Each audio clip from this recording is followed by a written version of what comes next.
Assalamualaikum warahmatullahi wabarakatuh dan selamat sejahtera. Bersama dengan Cikgu Herna binti Nordin dari Sekolah Menengah Sultan Abdul Halim. Hari ini kita akan sambung bab 6, sudut dan tangen bagi bulatan. Kita akan cover subtopik 6.3, tangen kepada bulatan. Hari ini yang kita nak tengok ialah standard pembelajaran 6.3.2, tapi kita akan cakup untuk satu bahagian sahaja. Membuat dan menentusakan konjektor tentang sudut di antara tangen dengan jejari bulatan pada titik ketangenan. Jejari suatu bulatan yang bersilang dengan tangen kepada bulatan pada titik ketangenan akan membentuk 90 darjah. Jadi kalau sebelum ni kita dah belajar, tangen ialah garis lurus yang menyentuh pada bulatan pada satu titik sahaja. Jadi jika dia bersentuhan dengan jejari, maka ia akan membentuk 90 darjah. Kita ambil contoh. Kalau kita tengok pada garis lurus kita ini, dia ada dua titik. So dia bukan tangen pada bulatan. Tapi kalau kita gerakkan, apa yang akan berlaku?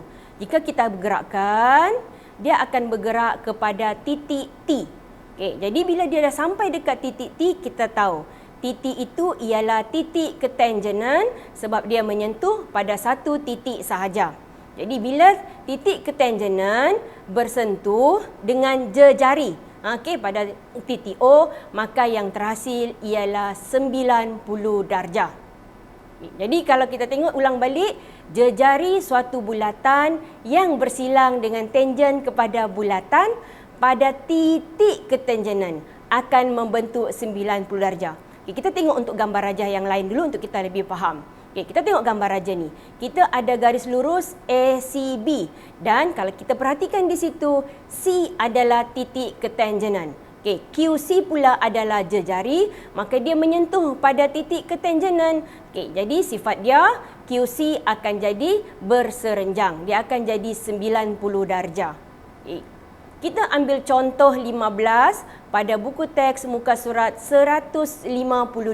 Kita rujuk, kita ada garis ABC di situ. Dia kata rajah di sebelah menunjukkan bulatan berpusat di O yang bertemu dengan garis lurus ABC pada satu titik sahaja. Jadi kalau kita faham, kalau kita ada garis lurus bersentuh pada satu titik sahaja, maka ABC adalah tangen kepada bulatan dan B adalah titik ketangenan. Jadi sifat yang kita belajar tadi, kita tahu kalau titik ketangenan dia berjumpa dengan jejari, maka kita akan dapati bahawa sudut OBA adalah 90 darjah.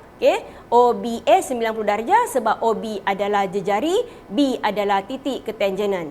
Jadi kalau kita imbas balik apa yang kita sudah belajar, kita tahu kalau kita ada segitiga ABO, segitiga sudut pedalaman, total sudut pedalaman adalah 180. Dan pada garis lurus, garis lurus kita tu, dekat dalam tu, kita akan dapati AOB adalah bersamaan dengan 180 tolak 138. Jadi kita akan dapati sudut AOB bersamaan dengan 42 darjah. Kita tengok So kita tahu sudut AOB kita dah dapat 42 darjah. Dalam masa yang sama, sifat dia titik tangen dengan jejari jadi 90 darjah, maka kita tahu OBA 90 darjah. Jadi kita tahu total sudut pedalaman 180 macam cikgu cakap tadi.